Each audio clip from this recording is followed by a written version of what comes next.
ಎಸ್ಎಸ್ಟಿವಿಯಲ್ಲಿ ಜಾಹೀರಾತು ನೀಡಲು ಈ ನಂಬರಿಗೆ ಸಂಪರ್ಕಿಸಿ. ಪ್ರಾಜೆಕ್ಟ್ RR ಅಂತ ಮುಂಚೆ ಟೈಟ್ಲ್ ಇಟ್ಟಿದ್ವಿ, ಬಟ್ ಇವಾಗ ಕ್ಲಾಸ್ ಆಫ್ ಮೈಸೂರು ಅಂತ ಟೈಟ್ಲ್ ಬಿಡುಗಡೆ ಮಾಡಿದ್ವಿ. ಇದರಲ್ಲಿ Ranganna Raghu sir, Tablarani sir, ತಾರಮ್ಮ, Dattanna, Biradar sir ಮತ್ತು ಶರತ್ ಸರ್ ಇದ್ದಾರೆ. ಇದರದ್ದು ಕ್ಯಾಮ್ರಾಮನ್ ಬಂದು SK ರಾವ್, ಮ್ಯೂಸಿಕ್ ಡೈರೆಕ್ಟರ್ ಬಂದು ಜೋ ಕೋಸ್ಟಾ ಅಂತ, ಹೊಂದಿಸಿ ಬರಿಗೇರಿ ಮತ್ತು ತೀರ್ಥರೂಪ ತಂದೆ ಅವರಿಗೆ ಮಾಡಿದ್ದವರು. ಆರ್ಟ್ ಬಂದು ಉಲ್ಲಾಸ್ ಹೈದೋರ್, ಪ್ರೊಡಕ್ಷನ್ ಮ್ಯಾನೇಜರ್ ಬಂದು ಮಂಜು ಮಂಡ್ಯ.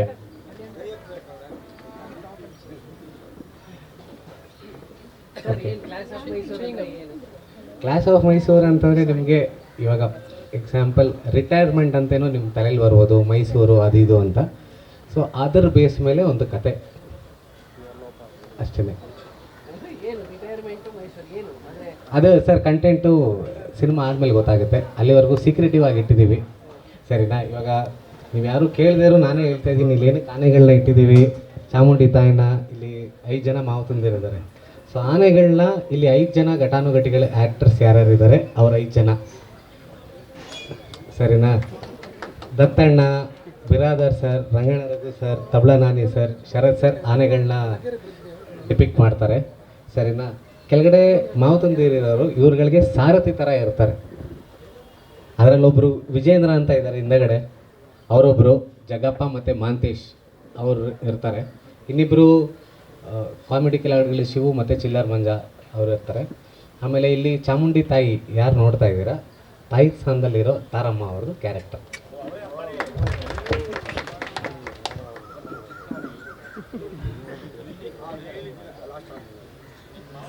ಸೊ ಇದು ಸರ್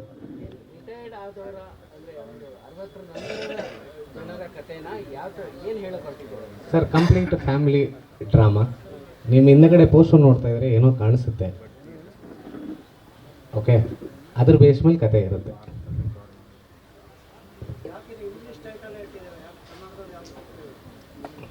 ಸರ್ ಇವಾಗ ಇನ್ನೊಂದು 15 ದಿವಸಕ್ಕೂ ಸಿನಿಮಾಗಳು ರಿಲೀಸ್ ಆಗ್ತಾ ಇದೆ, ಸರಿನಾ? ಎಲ್ಲ ಸಿನಿಮಾಗಳೂ ಇವಾಗ ಇಂಗ್ಲೀಷ್ ಟೈಟ್ಲಿಗೆ ಬರೋಕ್ಕೆ ಸ್ಟಾರ್ಟ್ ಆಗಿಬಿಟ್ಟಿದೆ. ಸೊ ಕ್ಲಾಸ್ ಆಫ್ ಮೈಸೂರು ಅಂತ ಬರುತ್ತೆ.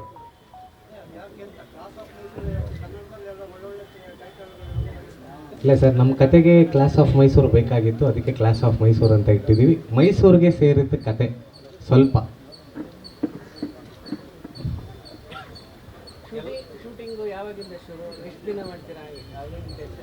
ಸರ್ ಫೆಬ್ರವರಿ 2nd ಶೂಟ್ಗೆ ಹೋಗ್ತೀವಿ, 2 ಶೆಡ್ಯೂಲಲ್ಲಿ ಮುಗಿಸ್ತೀವಿ. 40 ಡೇಸ್ ಒಳಗಡೆ ಕಂಪ್ಲೀಟ್ ಆಗುತ್ತೆ. 2 months ಪೋಸ್ಟ್ ಪ್ರೊಡಕ್ಷನ್. ಇಲ್ಲ ಸರ್, ಗೋವಾ, ಮಂಗಳೂರು, ಕೂರ್ಗ್, ಆಮೇಲೆ Bengaluru. Cinema hero class of Mysuru. Heroine ಬೇಕಾಗಿದ್ದಾರೆ, ಹೀರೋಯಿನ್ನ ಹುಡುಕ್ತಾ ಇದ್ದೀವಿ. ಹೀರೋಯಿನ್ ಬೇಕು.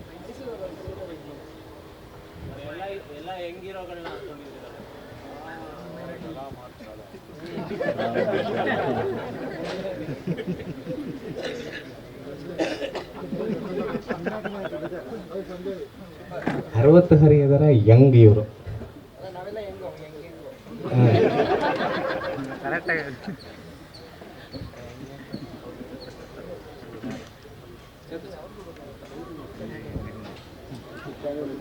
ಎಲ್ರಿಗೂ ನಮಸ್ಕಾರ. ಇಕ್ಕಂಡವ್ರು ನಮ್ಮನ್ನ ಥ್ಯಾಂಕ್ ಯು. ಅಗಳ ಬಂದಿದ್ಯಾ ನೀನು? ಕೈ ಮುಗಿ ಹೋಗು, ಕೈ ಮುಗಿ ಹೋಗು. ಕೈ ಮುಗಿದ? ಬಿಡು, ಸರಿ ಆಯ್ತು. 72 ವಯಸ್ಸಲ್ಲಿ ನೀನು ಮದುವೆ ಆಗಿದ್ದಿಲ್ಲ? 70 ನೋಡಿದ್ರು ಹೆಂಗೆ ಹೇಳಿದೆ ನಾನು, ನೋಡ್ತೀಯ? ಹಾಗೆ ಅವ್ರ ಥರ ಒಂದು ಅದೇ ನಾವು ಲಾಸ್ಟ್ ಟೈಮ್ ಎಲ್ಲೋ ಹೇಳಿದಾಗ ಕ್ಲಾಸ್ ಆಫ್ ಮೈಸೂರು ಅಂತಂದರೆ ಮೈಸೂರಿನವ್ರು ಅಂತಲ್ಲ, ಎಲ್ಲನೂ. ಈಗ ಬೀರದಾರಣ್ಣ ಒಂದು ಕಡೆ ಇರ್ತಾರೆ, ನಾಣಿಯವ್ರು ಒಂದು ಕಡೆ ಇರ್ತಾರೆ, ಕೊಡಗಿಂದ ಒಬ್ರು ಇರ್ತಾರೆ, ಶರತ್ ಅವರು. ಪಕ್ಕ ಬೆಂಗಳೂರು ದತ್ತಣ್ಣ. ಪಂಚಭೂತಗಳು ಅವರೊಬ್ಬರೇ ಗಾಳಿ, ನಾವಿನ್ನ ನೀರು, ಬೆಂಕಿ, ಭೂಮಿ, ಆಕಾಶ ಒಬ್ಬೊಬ್ರು ಇದ್ದೀವಿ. ಇವ್ರಿಗೆಲ್ಲ ಒಂದು ರೀತಿ ಮಾಡಿ ತಂದು ನಾವು ಮುಂದೆ ನಿಂತ್ಕೊಳ್ಳೋದು ಜಡ್ಜ್ ಅವ್ರ ಮುಂದೆ, ತಾರಮ್ಮ ಅವ್ರ ಮುಂದೆ. ಈ ಥರದ್ದು ಒಂದು ಕತೆ ಬೇರೆ ಥರ ಮಾಡ್ಕೊಂಡಿದ್ದಾರೆ. ಒಂದು ವಯಸ್ಸಿನ ಅಂದರೆ ಈ ವಯಸ್ಸು ಅನ್ನೋದಕ್ಕಿಂತ ಹೆಚ್ಚಾಗಿ ಆ ಒಂದು ಅನುಭವವನ್ನು ಅದೊಂದು ರಿಯಾಕ್ಟ್ ಮಾಡೋದಾಗ್ಬೋದು, ಮತ್ತು ಅದ್ರಲ್ಲಿ ಇರೋದಾಗ್ಬೋದು, ಅದನ್ನು ಅನುಭವಿಸೋದಾಗ್ಬೋದು, ಇವೆಲ್ಲನೂ ಹೆಚ್ಚು ಚೆನ್ನಾಗಿ ಗೌತಮ್ ಮಾಡ್ಕೊಂಡಿದ್ದಾರೆ. ಗೌತಮ್ ನಿರ್ಮಾಪಕರು ಹೌದು, ಆಮೇಲಿಂದ ನಿರ್ದೇಶಕರು ಹೌದು. ಸುಮಾರು ವರ್ಷಗಳಿಂದ ಕನ್ನಡದಲ್ಲಿ ಕೆಲಸ ಮಾಡಿದ್ದಾರೆ. ಈಗ ಹಿಂಗೆ ಮಾಡಿದ ತಕ್ಷಣ ನಾವು ಭಾಳ ಖುಷಿ ಆಯಿತು. ಯಾಕೆಂದರೆ ನಿಮ್ಗೆ ಗೊತ್ತು, ಅಂದರೆ ಇದಲ್ಲದ ಒಂದು ಪ್ರಾಯವಲ್ಲದ ಒಂದು ಕಥೆಗಳನ್ನು ಯಾರೇ ಮಾಡ್ಕೊಂಬಂದ್ರೆ ಅದು ನಮಗೊಂದು ಖುಷಿ ಆಗುತ್ತೆ. ಅದು ನಾವು ಮಾಡ್ತಿದ್ದೀವಿ ಅಂತಲ್ಲ, ಕತೆ ಬರೀ ಆ ಏಜಲ್ಲೇ ಇರಲ್ಲ, 25-30 ವರ್ಷ. ಆ್ಯಕ್ಚುಲಿ ಅಲ್ಲಿ ಜೀವನನೇ ಶುರುವಾಗಿರಲ್ಲಪ್ಪ, ಆವಾಗ ದಿ ಎಂಡ್ ಅಂತ ತೋರಿಸ್ಬಿಡ್ತಾರೆ ಲವ್ ಮಾಡಿದ ತಕ್ಷಣವೇ. ಆ್ಯಕ್ಚುಲಿ ಶುರುವಾಗೋದೇ ಅವಾಗಲ್ವಾ. ಆ ಥರದ ಕಥೆಗಳು ಮಾಡ್ಕೊಂಬಂದಾಗ ಎಲ್ಲೋ ನಮಗೂ ಒಂಥರ ಖುಷಿ ಆಯಿತು. ಗೌತಮ್ ವಿಶ್ವ ಆಲ್ ದಿ ಬೆಸ್ಟ್, ಒಳ್ಳೆಯದಾಗಲಿ ನಿಮಗೆ. ನಿಮ್ಮ ಈ ಜರ್ನಿ ಮತ್ತು ಈ ನಿರ್ಮಾಣ ಮತ್ತು ನಿರ್ದೇಶನ ಎರಡು ಹೀಗೆ ಸದಾ ಮುಂದುವರಿತಿರಲಿ. ಆಮೇಲೆ ನಮ್ಮ ಜೊತೆಗೆ ತುಂಬ ನಮ್ಗೆ ಇನ್ನೊಂದು ಖುಷಿಯಾಗಿದ್ದು ಅಂತಾರೆ ನಮ್ಮ ರಾವ್ ಅವರಿರೋದು. ಯಾಕೆಂದರೆ ಟಗರು ಪಲ್ಯ ನಾವು ಅದರದ್ದು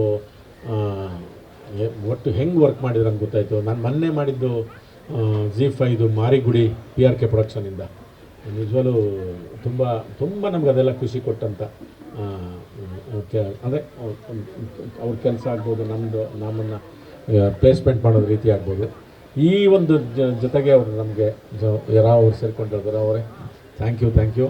ಇನ್ನು ಅದು ಬಿಟ್ಟರೆ ನಿಮ್ಮ ಸಹಾನುಭೂತಿ, ನಿಮ್ಮ ಪ್ರೋತ್ಸಾಹ.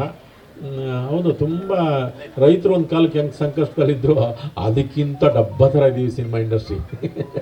ಅವ್ರು ಬೆಳೆದು ಚರಂಡಿಗೆ ಆಗ್ತಿದ್ರು, ನಾವು ಅದಕ್ಕಿಂತ ಡಬ್ಬ ಥರದಲ್ಲಿದ್ದೀವಿ ಸಿನಿಮಾದವ್ರು. ಇವಾಗ ಎಲ್ಲ ಬರ್ತವೆ, ಯಾಕೆಂದರೆ ಒಂದು ಗೊತ್ತಿಲ್ಲ ಗ್ಲೋಬಲೈಸೇಷನ್ ಅಂತ ಏನಂತೀವಲ್ಲ, ಅವಾಗ ಫಸ್ಟು ದಿನಸಿ ಅಂಗಡಿಗೆ ಬಂತು. ಮಾಲ್ ಬಂದಾಗ ಯಾರಿಗೂ ಅನಿಸ್ಲಿಲ್ಲ, ದಿನಸಿ ಅಂಗಡಿಗೆ ಆಯಿತು. ಅದಕ್ಕಿಂತ ಮುಂಚೆ ಎಜುಕೇಷನಿಗೆ ಬಂತು, ಅವಾಗಲೂ ನಮಗೆ ಎಚ್ಚೆತ್ಕೊಳ್ಳಿಲ್ಲ. ಆಮೇಲೆ ದಿನಸಿ ಅಂಗಡಿಗೆ ಬಂತು, ಆಮೇಲೆ ಈ ಕಲ್ಚರ್ಗೆ ಬಂದಿದೆ, ನೆಕ್ಸ್ಟ್ ಪಾಲಿಟಿಕ್ಸ್ಗೆ ಬರುತ್ತೆ. ಪೊಲಿಟಿಕಲ್ಗೂ ಇದೇ ಪ್ರಾಬ್ಲಮ್ ಆಗುತ್ತೆ, ಎಲ್ಲೆಲ್ಲಿಂದ ನಾವು ಬಂದು ಕೂತ್ಕೋತಾರೆ, ಅವರೇ ಬೆಸ್ಟು ಅಂದ್ಕೊಂಡು ಆ ಥರದ ಸ್ಥಿತಿ ಬರುತ್ತೆ. ಯಾಕೆಂದರೆ ನಾವು ಎಚ್ಚೆತ್ತುಕೊಂಡು ಏನೂ ಮಾಡೋಕ್ಕಾಗಲ್ಲ. ಈಗೆಲ್ಲ ನಿಮಗೆ ನಾವು ಯೂಟ್ಯೂಬ್ನವ್ರು ಒಂದು ನಿಮಿಷಕ್ಕೆ ಎಲ್ಲ ತೋರಿಸಿ ಏನೋ ಮಾಡಿಬಿಡ್ತಾರೆ. 2.5 ಗಂಟೆ ಸಸ್ಟೈನ್ ಆಗೋದು ಗೊತ್ತಿಲ್ಲ, ಚೆನ್ನಾಗಿ ರೂಢಿ ಆಗ್ಬಿಟ್ಟಿದ್ದಾರೆ ಕರೋನಾ ಟೈಮಲ್ಲಿ 2 ವರ್ಷದಲ್ಲಿ. ಅವ್ರಿಗೆ ಒಂದೊಂದು ನಿಮಿಷಕ್ಕೂ ಏನೋ ಒಂದು ಚೇಂಜ್ ಬೇಕು ಅವ್ರಿಗೆ. ಆ ಥರದ್ದೊಂದು ಮನಸ್ಥಿತಿ ಎಲ್ಲ ಪ್ರೇಕ್ಷಕರಲ್ಲೂ ಅಂದರೆ ನೋಡುವ ವರ್ಗ. ಈಗ ಮನೆಯಲ್ಲೂ ಕ್ಯಾಮ್ರಾಮನ್ ಇದ್ದಾರೆ, ಮನೆಯಲ್ಲೂ ಆರ್ಟಿಸ್ಟ್ ಇದ್ದಾರೆ, ಎಲ್ಲ ಅವರೇ ಆ್ಯಕ್ಟ್ ಮಾಡ್ತಾರೆ, ಅವರೇ ಇದು ಮಾಡ್ತಾರೆ, ಅವರೇ ನೋಡ್ಕೊತಿರ್ತಾರೆ, ಮತ್ತೇನೋ ಮಾಡ್ತಾರೆ. ಆ ಥರದ್ದೇನೋ ಒಂದು ಬಂದು ಹೋಗುತ್ತೆ. ಅದಕ್ಕೆ ತನ್ನದೇ ಆದಂಥ ಟೈಮ್ ಬೇಕು. ಮತ್ತು ನಿಮ್ಮೆಲ್ಲರ ಪ್ರೋತ್ಸಾಹ, ಸಹಾನುಭೂತಿ, ಆಶೀರ್ವಾದ ಎಲ್ಲರ ಮೇಲೆ ಇರಲಿ. ನಮಸ್ತೆ. ಜೈ ಬಂಡಿ ಮಕ್ಕಳಮ್ಮ, ತಾಯಿ.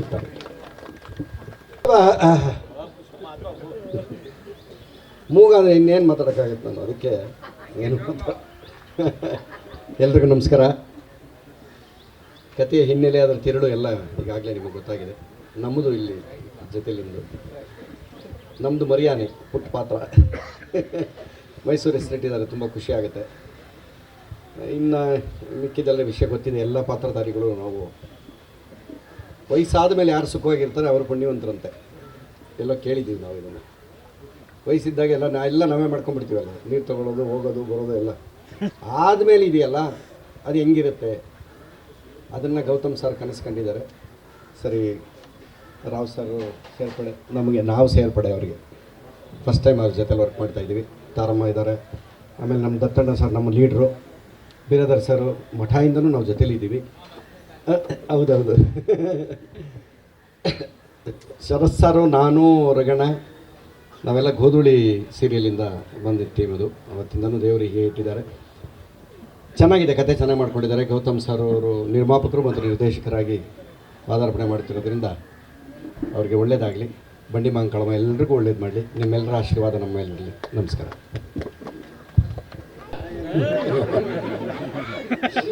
ಎಲ್ರಿಗೂ ನಮಸ್ಕಾರ. ಕ್ಲಾಸ್ ಆಫ್ ಮೈಸೂರು ಕತೆ ಹೊಸತನ ಇದೆ. ಕತೆ ತಕ್ಕಂತೆ ಕಲಾವಿದರನ್ನು ಆಯ್ಕೆ ಮಾಡಿದ್ದಾರೆ. ಬಂಡಿ ಮಹಾಕಾಳಿ ತಾಯಿಯ ಆಶೀರ್ವಾದನ ಇಲ್ಲಿ ಪೂಜೆ ಮಾಡಿದ್ದಾರೆ. ನಿರ್ದೇಶಕರಿಗೆ ಮತ್ತು ನಿರ್ಮಾಪಕರು ಅವರೇ. ಎಲ್ರಿಗೂ ಒಳ್ಳೆಯದಾಗಲಿ, ಕ್ಲಾಸ್ ಆಫ್ ಮೈಸೂರಿಗೂ ಒಳ್ಳೆಯದಾಗಲಿ ಅಂತೇಳಿ ನಾನು ಭಗವಂತನಲ್ಲಿ ಪ್ರಾರ್ಥನೆ ಮಾಡ್ತೀನಿ. ಜೈ ಹಿಂದ್, ಜೈ ಕರ್ನಾಟಕ. ಕ್ಲಾಸ್ ಆಫ್ ಮೈಸೂರು ಭಾಳ ಕ್ಲಾಸಿಕ್ ಆಗಿರುವಂಥ ಒಂದು ಹಿನ್ನೆಲೆ ಇರುವಂಥ ಒಂದು ಕತೆ ಮಾಡಿಕೊಂಡಿದ್ದಾರೆ. ಆಮೇಲೆ ಕ್ಲಾಸ್ ಆ್ಯಕ್ಟರ್ಸ್ಗಳ ಒಂದು ಸಮಾಗಮ. ನಮ್ಮ ಬಗ್ಗೆ ನಾವೇ ಹೇಳ್ಕೋಬಾರ್ದು, ಬಟ್ ನನಗೆ ಖುಷಿ ಏನಪ್ಪ ಅಂತಂದರೆ ನಾವೆಲ್ಲ ಸೇರಿ ಬಹಳ ದಿವಸ ಆಗಿತ್ತು. ತಾರಮ್ಮ ಅವರು, ರಘುಜಿ, ನಾಣಿ ಸರು, ಬಿರಾದರ್ ಸಾರು, ದತ್ತಣ್ಣ ಅವರು ಸೊ ಎಲ್ಲದಕ್ಕಿಂತ ಹೆಚ್ಚಾಗಿ ನಾವೆಲ್ಲರೂ ಮತ್ತೆ ಸೇರಿ ಒಂದು ಸಿನಿಮಾಗೆ ಕೆಲಸ ಮಾಡ್ತೀವಿ ಅನ್ನೋದು ಭಾಳ ಖುಷಿ ಕೊಡ್ತಾ ಇರುವಂಥ ಒಂದು ವಿಚಾರ.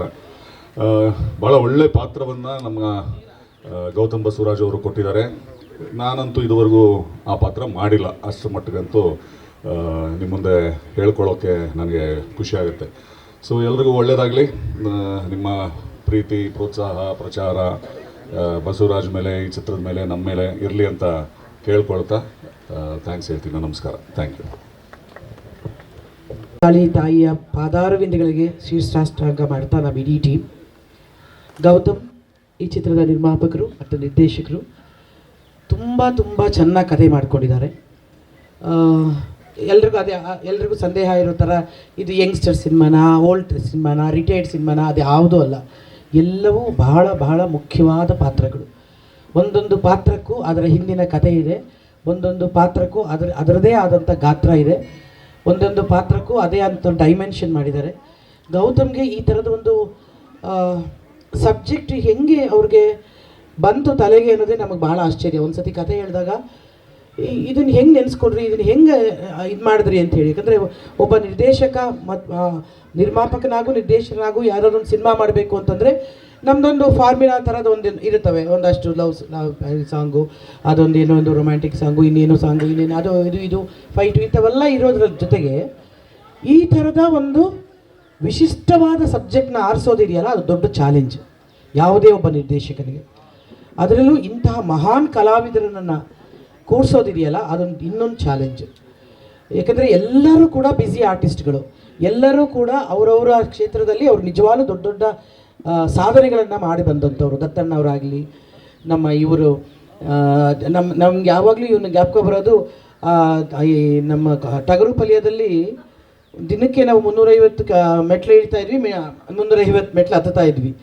ನನಗೆ ಗೊತ್ತಿರಲಿಲ್ಲ, ಪರ್ಮಿಷನ್ ಕೊಡಿಸಿದ್ದು ನಾನೇ ಆಗ್ಬಿಟ್ಟಿದ್ನಲ್ಲ ಅವಾಗ. ಸೊ ಅದು ಆಮೇಲೆ ಗೊತ್ತಾಯಿತು, ಇವನು ಒಬ್ಬನೇ ಕಣಪ್ಪ ಅಷ್ಟು ಬೇಗ ಓಡೋಗ್ತಾ ಇದ್ದವನು. ನೀವು ಅಂದಿಯಲ್ಲಪ್ಪ ರಿಟೈರ್ಡು, ನಾವು ಯಾರು ಹತ್ತಕ್ಕೆ ಇಳಿಯೋಕ್ಕಾಗ್ತಿರ್ಲಿಲ್ಲ, ಯಾರೂ ಇಲ್ಲ, ನೀನು ಹತ್ತಕ್ಕಾಗ್ತಿರ್ಲಿಲ್ಲ. ಅವರು ಓಡಿ ಒಂದು 2 ನಿಮಿಷದಲ್ಲಿ ಓಡೋಗ್ಬಿಡೋರು ನಮ್ಮ ಬೀರಾದರವರು. ಆಮೇಲೆ ಶರತ ರಘು ಬಗ್ಗೆ ಏನು ಹೇಳಿ, ಅವನು ನನಗೆ ದೊಡ್ಡಪ್ಪ ಅಣ್ಣ ಎಲ್ಲನೂ. ಅವನು ಇವನು ತಬಲಾ ಅಲ್ಲ, ಇವನು ಗೊತ್ತಲ್ಲ. ಸೊ ಎಲ್ಲರೂ, ಆಮೇಲೆ ಈ ಎಲ್ಲರನ್ನು ಕೂಡ ಹಾಕೋದಿದೆಯಲ್ಲ ದೊಡ್ಡ ಚಾಲೆಂಜ್. ಅದು ಹಿಂಗೆ ಗೌತಮ್ ಸಾಧನೆ ಮಾಡಿದ್ರು. ಇನ್ನೊಂದು, ಸೃಷ್ಟಿಗೂ ತಾಯಿನೇ ಕಾರಣ ಆಗ್ತಾಳೆ, ಅದ್ರಿಗೆ ಮಕ್ಕಳಿಗೆ ಅರ್ಥ ಕೊಡೋದ್ರಲ್ಲೂ ತಾಯಿಯೇ ಕಾರಣ ಆಗಿರ್ತಾಳೆ, ಜೀವನವನ್ನು ನಡೆಸೋದಕ್ಕೂ ಕೂಡ ತಾಯಿಯೇ ಕಾರಣ ಆಗಿರ್ತಾಳೆ, ಜೀವನವನ್ನು ಸರಿದಾರಿಗೆ ತರೋದು ಕೂಡ ತಾಯಿಯೇ ಕಾರಣ ಆಗಿರ್ತಾರೆ. ಕೆಲವು ಸತಿ ತಪ್ಪು ದಾರಿ ತರೋಕ್ಕೂ ಕೂಡ ಹೆಣ್ಮಕ್ಳು ಸ್ವಲ್ಪ ಕಾರಣ ಆಗಿರ್ತಾರೆ. ಆದರೆ ಮತ್ತೆ ತರೋದು ತಾಯಿ ಅಂತಂದಾಗ ಒಂದು ಇಡೀ ಚಿತ್ರವನ್ನು ಸಂಪೂರ್ಣವಾಗಿ ಬಂದು ಒಂದು ತಾಯಿಯ ಮಡಲಲ್ಲಿ ಅರ್ಪಿಸೋದಿದೆಯಲ್ಲ, ಅದು ನಿಜವಾಗ್ಲೂ ಎಂಥ ಒಳ್ಳೆಯ ಥಾಟ್. ಅದು ತುಂಬ ಥ್ಯಾಂಕ್ಸ್ ಗೌತಮ್, ನನ್ನನ್ನು ಆರಿಸಿದ್ದಕ್ಕಾಗಿ ಈ ಪಾತ್ರಕ್ಕೆ, ಮತ್ತು ಇಷ್ಟು ಜನರ ಮಹಿಳೆಯರ ಜೊತೆ ಪಾತ್ರ ಮಾಡಿದ್ದಕ್ಕಾಗಿ. ರಾವ್ ಎದ್ದೋಳು ಒಂಚೂರು, ನಮ್ಮ ಕ್ಯಾಮ್ರಾಮನ್, ಈಗ ಇದರಲ್ಲಿ ಟಗರು ಪಲ್ಯದಲ್ಲಿ ಕೂಡ ಬಹಳ ಕಷ್ಟಪಟ್ಟು ಕೆಲಸ ಮಾಡಿದವನು, ಮತ್ತು ನಾವೆಲ್ಲ ಇಷ್ಟಪಟ್ಟು ಅವನ ಜೊತೆ ಕೆಲಸ ಮಾಡ್ತೀವಿ. ತುಂಬ ಟ್ಯಾಲೆಂಟೆಡ್ ಹುಡುಗ. ಅವ್ರ ಜೊತೆ ಮತ್ತು ಇನ್ನು ಹಲವಾರು ಜನರು, ಇನ್ನು ಜಗ್ಗಪ್ಪ, ಇವರು ತುಂಬ ಕಾಮಿಡಿ ಆರ್ಟಿಸ್ಟ್ಗಳು ಇದರಲ್ಲಿದ್ದಾರೆ, ಒಳ್ಳೊಳ್ಳೆ ಪಾತ್ರಗಳಿದೆ. ಮೈಸೂರನ್ನು ಒಂದು ಸಾಂಕೇತಿಕವಾಗಿ ತಗೊಂಡು, ಅಂದರೆ ಮೊದಲೆಲ್ಲ ನಮ್ಮ ರಾಜ್ಯವನ್ನು ಏನಂತಿದ್ರು, ಮೈಸೂರು ರಾಜ್ಯ ಅಂತಲೇ ಅಂತಾಯಿದ್ರು. ಅದಾದಮೇಲೆ ರಾಜಧಾನಿ ಬೆಂಗಳೂರು ಆಯಿತು, ಆಮೇಲೆ ಕರ್ನಾಟಕ ಆಯಿತು, ಅದೆಲ್ಲ ಆಯಿತು, ಅದೆಲ್ಲ ನಿಮ್ಗೆ ಗೊತ್ತೇ ಇದೆ ಹಿಸ್ಟ್ರಿ. ಒಂದು ಮೈಸೂರನ್ನೇ ಟೈಟ್ಲಾಗಿ ಇಟ್ಕೊಂಡು ಮಾಡೋದಿದೆಯಲ್ಲ, ಅದು ಅತ್ಯಂತ ಜವಾಬ್ದಾರಿಯಾದ ಒಂದು ಕೆಲಸ. ಅಂತಹ ಒಂದು ಟೈಟಲ್ನ ಇಟ್ಕೊಂಡು ಈ ಸಿನಿಮಾನ ಪ್ರಾರಂಭ ಮಾಡಿದ್ದಾರೆ. ಆಗಲೇ ರಘು ಬಹಳ ಚೆನ್ನಾಗಿ ಹೇಳ್ದ, ಈಗಿನ ಸಿನಿಮಾಗಳ ಪರಿಸ್ಥಿತಿ ಏನು ಅಂತಂತಂದರೆ, ಎಷ್ಟು ಕಷ್ಟಪಟ್ಟು ನಿರ್ಮಾಪಕರು ದುಡ್ಡು ತಂದು ನಮಗೆಲ್ಲ ಕಲಾವಿದರನ್ನು, ತಂತ್ರಜ್ಞರನ್ನು ಸಾಕಿ ಸಲಹಿ ಅದನ್ನು ರಿಲೀಸ್ ಮಾಡಿ ಥಿಯೇಟ್ರಲ್ಲಿ ತಂದು ಹೆಂಗಾಗೋಗಿದೆ ಅಂದರೆ ಜನರನ್ನು ತರಬೇಕಾಗೋ ಪರಿಸ್ಥಿತಿ ಬಂದುಬಿಟ್ಟಿದೆ. ಎಷ್ಟೇ ಒಳ್ಳೆ ಸಿನಿಮಾಗಳಾದರೂ ಭವಿಷ್ಯ ಇಲ್ವೇನೋ ಅನ್ನೋ ಥರ ಆಗೋಗಿದೆ. ಈ ಪರಿಸ್ಥಿತಿ ಎಲ್ಲಿಂದ ಮೂಲ ಸ್ಟಾರ್ಟ್ ಆಯಿತು ಅಲ್ಲಿ ಎಚ್ಚರಗೊಳ್ಳಿಲ್ಲ ನಾವು. ಈಗ ಸಾಂಸ್ಕೃತಿಕ ಲೋಕದಲ್ಲಿ ಬಂದಿದೆ. ಅದು ಸಾಂಸ್ಕೃತಿಕ ಲೋಕದಲ್ಲಿ ಸಿನಿಮಾವೂ ಒಂದು ಭಾಗ, ಅದರಲ್ಲೂ ಮುಖ್ಯ ಭಾಗ. ಸಿನಿಮಾದಲ್ಲಿ ಒಂದೇ ಕ್ಷೇತ್ರದಲ್ಲಿ ನಮಗೆ ಹಾಡು, ಕಲೆ, ಸಂಗೀತ, ನೃತ್ಯ ಎಲ್ಲವನ್ನು ಸಮಗ್ರವಾದ ಕಲೆ ಯಾವುದಾದ್ರೂ ಒಂದಿದ್ದರೆ, ಅಥವಾ ವಿದ್ಯೆಯೂ ಬಲ್ಲದವನು ಅರ್ಥ ಮಾಡಿಕೊಳ್ಳುವಂಥ ಒಂದು ಕಲೆ ಏನಾದರೂ ಇದ್ದರೆ ಅದು ಸಿನಿಮಾ. ಆ ಸಿನಿಮಾ ಸಂಸ್ಕೃತಿಯನ್ನು ಎಲ್ಲಾದರೂ ಒಂದು ಪ್ರದೇಶವನ್ನು ಹಾಳು ಮಾಡಬೇಕು ಅಂದರೆ ಅಲ್ಲಿನ ಸಂಸ್ಕೃತಿಯನ್ನು ಹಾಳು ಮಾಡಿ ಅಂತಾರೆ. ಆ ಮಟ್ಟಕ್ಕೆ ನಾವು ಬಂದು ತಲುಪಿದ್ದೀವಿ. ಇದು ಬಹಳ ಎಚ್ಚರಿಕೆಯ ಗಂಟೆ. ಇಡೀ ದೇಶಕ್ಕಲ್ಲ, ನಮ್ಮ ರಾಜ್ಯಕ್ಕಲ್ಲ, ನಮ್ಮ ಪ್ರದೇಶಕ್ಕಲ್ಲ, ಎಲ್ಲದೂ ಭಾಷೆಯಿಂದ ಹಿಡಿದು ನಾವು ಈಗ ಎಚ್ಚರಗೊಳ್ಳದೇ ಇದ್ದರೆ ನಾವು ಎಲ್ಲಿಗೆ ಹೋಗ್ತೀವಿ ಅಂತ ನಮಗೆಲ್ಲರಿಗೂ ಅದೊಂದು ಅರಿವು ಇರಬೇಕು. ಆ ಅರಿವನ್ನು ಜಾಗೃತಿ ಮೂಡಿಸೋದು ನಿಮ್ಮ ಜವಾಬ್ದಾರಿ. ನೀವುಗಳು ಜನರ ಮುಂದೆ ಇಡುವಂಥ ಜವಾಬ್ದಾರಿ ನಿಮ್ಮದು. ಆ ಜವಾಬ್ದಾರಿನ ನೀವು ಖಂಡಿತವಾಗ್ಲೂ ನಡೆಸ್ತೀರಿ. ಎಲ್ಲರೂ, ನಾನು ಸಿನಿಮಾಗೆ ಮಾತ್ರ ಸಪೋರ್ಟ್ ಅಂತಲ್ಲ, ಇಡೀ ನಮ್ಮ ಭಾಷೆ, ಕಲೆ, ಸಂಸ್ಕೃತಿ ಎಲ್ಲದಕ್ಕೂ ಸೇರಿ ಒಂದು ಸಪೋರ್ಟ್ ಇದ್ದರೆ, ನಮ್ಮ ಜೊತೆ ಒಂದು ಬಲ ಇದ್ದರೆ, ಅದು ನಿಜವಾಗ್ಲೂ ಎಲ್ಲದರಲ್ಲೂ ಗೆಲ್ತೇವೆ ನಾವು. ಭಾರತವನ್ನು ಅಲ್ಲಾಡಿಸೋದಕ್ಕೆ ಯಾರಿಂದನೂ ಸಾಧ್ಯ ಇಲ್ಲ ಅಂತ ಗೊತ್ತಿದ್ದರೂ ಕೂಡ ಈ ರೀತಿ ಚಿಕ್ಕ ನಾಶ ಮಾಡ್ತಾ ಹೋದರೆ ನಾಳೆ ದೊಡ್ಡ ವಿನಾಶಕ್ಕೆ ನಾವು ಕಾರಣ ಆಗ್ತೀವಿ. ನಮ್ಮೆಲ್ಲರೂ ಸೇರಿ ಆ ಮಾತನ್ನು ಬಹಳ ಚೆನ್ನಾಗಿ ರಘು ಹೇಳ್ದ. ಈ ಜವಾಬ್ದಾರಿಯುತವಾಗಿ ನಾವು ತಗೊಳ್ಳೋಣ. ಮಗದೊಮ್ಮೆ ಈ ಸಂಸ್ಥೆಗೆ ಈ ಚಿತ್ರ ತುಂಬ ದೊಡ್ಡ ಯಶಸ್ಸು ಕಾಣಲಿ. ಈ ಚಿತ್ರ ಒಂದು ಮಾರ್ಕ್ ಕೊಡುವಂಥ ಸಿನಿಮಾ ಆಗಲಿ. ಈ ಚಿತ್ರದಿಂದ ಒಬ್ಬ ಜ್ಞಾನೋದಯ ಆಗುವಂಥ ಚಿತ್ರ ಆಗಲಿ. ಈ ಚಿತ್ರದಿಂದ ಎಲ್ಲರೂ ನಮ್ಮವರು ಅನ್ನೋ ಭಾವನೆ ಹುಟ್ಟಲಿ ಅಂತ ನಾನು ಕೇಳ್ಕೊಳ್ತೀನಿ. ನಮಸ್ಕಾರ. ತಾರಾ ಅವರು ಇಷ್ಟು ವ್ಯಾಪಕವಾಗಿ ಎಲ್ಲ ವಿಷಯಗಳನ್ನು ಹೇಳಬೇಕಾದಷ್ಟನ್ನು ಹೇಳಿದ್ದಾರೆ. ಅದರ ಮುಂದೆ ನಾನೇನು ಹೇಳಬೇಕಾಗಿಲ್ಲ. ಒಂದು ಒಳ್ಳೆಯ ಚಿತ್ರಕ್ಕೆ ನಾಂದಿ ಹಾಡಿದ್ದಾರೆ. ಅದು ಸುಸೂತ್ರವಾಗಿ ನಡೀಲಿ, ಚೆನ್ನಾಗಿ ಮುಂದುವರಿಯಲಿ, ಜನ ಅದನ್ನು ನೋಡಿ ಸಂತೋಷ ಪಡಲಿ ಅಂತ ಹಾರೈಸ್ತೀನಿ.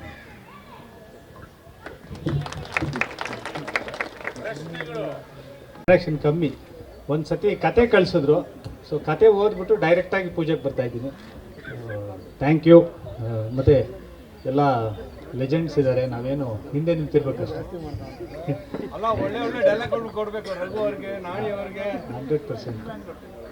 100% ಅವ್ರೇನು ಮಾರ್ಕಲ್ಲಿದ್ದರೆ ಸಾಕು, ಡೈಲಾಗ್ ಶೀಟೇ ಬೇಡ.